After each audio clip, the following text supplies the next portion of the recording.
Hello കൂട്ടുകാരെ, creative life വ്ളോഗിൻ്റെ അടുത്തൊരു എപ്പിസോഡിലേക്ക് നിങ്ങൾക്കെല്ലാവർക്കും സ്വാഗതം.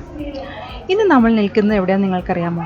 തിരുവനന്തപുരം ജില്ലയിലെ ചിറയൻകീഴ് താലൂക്കിലെ ഒരു കടലോരമായ ഗ്രാമമാണിത്. ഏതാണെന്ന് മനസ്സിലായോ? അഞ്ചുതെങ്ങ്. ഈസ്റ്റ് ഇന്ത്യ കമ്പനി 1695 കെട്ടിയ ഒരു കോട്ടയാണ് അഞ്ചുതെങ്ങ് കോട്ട. ഇത് ഈസ്റ്റ് ഇന്ത്യ കമ്പനിക്ക് വ്യാപാരത്തിൻ്റെ ആവശ്യങ്ങൾക്ക് വേണ്ടി ആറ്റിങ്ങൽ മഹാറാണി കൽപ്പിച്ചു നൽകിയ ഒരു പ്രദേശമാണ്.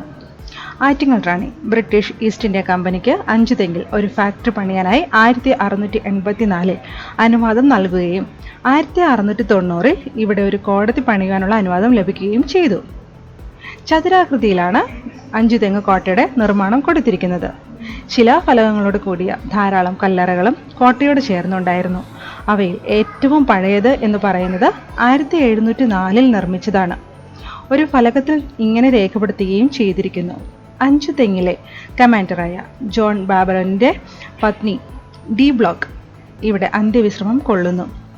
അവരുടെ ജനന തീയതി 1678 നവംബർ 4 എന്നും മരണദിവസം 1704 എന്നും ഇവിടെ രേഖപ്പെടുത്തിയിട്ടുണ്ട്.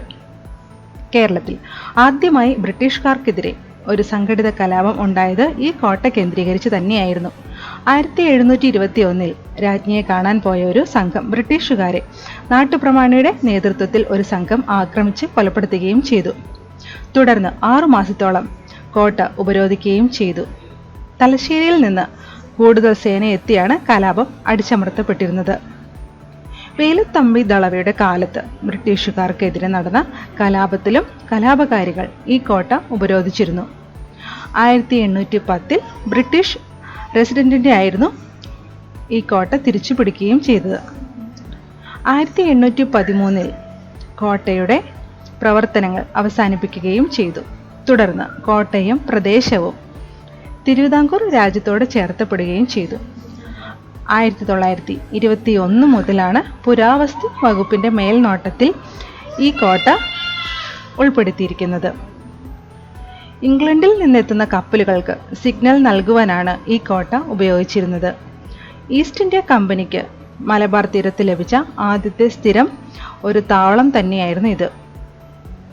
ആംഗ്ലോ മൈസൂർ യുദ്ധത്തിൽ ഈ കോട്ട ഒരു പ്രധാന പങ്കുവഹിക്കുകയും ചെയ്തിട്ടുണ്ട്.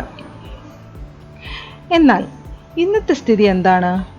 ഇവിടുത്തെ ജനങ്ങളുടെ പ്രധാന ഉപജീവന മാർഗം തന്നെ മീൻപിടുത്തവും വ്യാപാരവുമാണ്. അത് നമുക്കിവിടെ കാണാൻ സാധിക്കുന്നു.